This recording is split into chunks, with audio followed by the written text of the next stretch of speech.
Joining us today, Laura. She's with Surrender Hearts Ministry of New Mexico. Good afternoon, everyone. My name is Laura Rosecrans. I'm the founder of Surrendered Hearts New Mexico. God led me to start this ministry as a call on my life to join the many other abortion recovery ministries to pass on the healing that I personally received after 33 years of a life tormented from a past abortion. Abortion is exploitation at its worst. What else do you call when an organized group of people prey upon another group of people, many times children, who are facing one of the most fearful and uncertain times of their lives? And they're acting out of panic and desperation. What do you call when this organization uses this fear and despair to line their pocketbooks? This is not health care for women.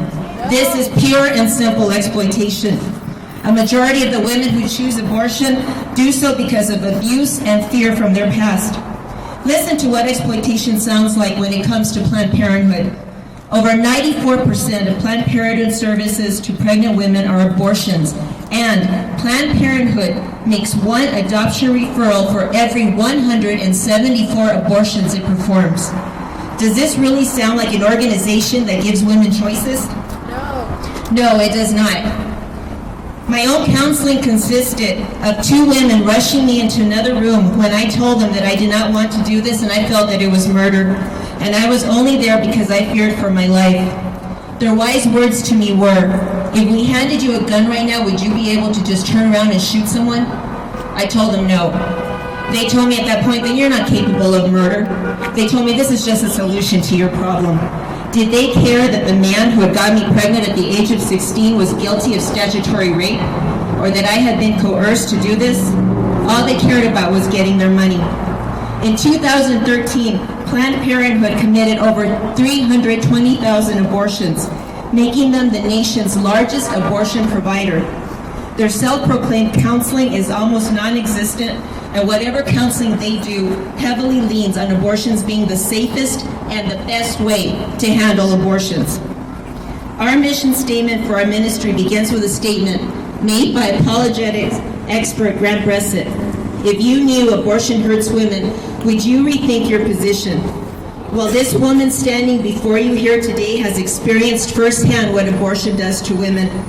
Every time I have conducted one of my abortion recovery classes, I have listened to countless of abortion horror stories perpetrated by abortion clinics such as the one behind us and many others. So this battle is very personal to me, since myself and other abortion recovery leaders have to clean up the horrific aftermath that is left behind in the wake of an abortion. Stories from women that tell me they went to the clinics crying, now wanting to go through abortion because they were being coerced by family members and men who wanted to cover up incest and rape. Women who were told to come have their abortions even if there's no one to take them home, just so the clinic can get them in quickly before they have a chance to change their minds. And when they got here, they were not informed of the procedure and what the pain would be like to go through this without pain medication. They were forced to endure an invasive medical procedure, all the while having their mouths covered by staff members so other clients wouldn't hear their tormented cries of pain. Women have been lied to the abortion will have no effects on them, and once they are done, they can go back to normal. Let me share with you what normal is for millions of us women who have had abortions. 92% experience emotional deadening, 86% feel an increased tendency towards anger and rage, 82% increased feelings of loneliness and isolation, 73% report some type of sexual dysfunction ranging from frigidity to promiscuity, 57% express difficulty in maintaining or developing relationships, 53% increase or begin using drug or alcohol to deaden the pain, 39% report eating disorders that begin after the abortion, and 28%, a quarter of the millions of women who have had abortions, actually attempt suicide.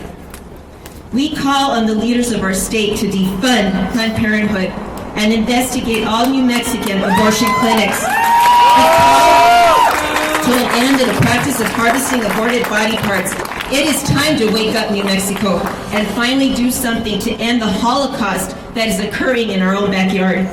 And in closing, I want to say thank you to the younger generation that has so bravely organized rallies across our nation, like the one here today, and for stating that women have been betrayed long enough. And I and many others of my generation stand by you as you lead us into a new era where abortion is no longer legal in the United States of America. God have mercy on us.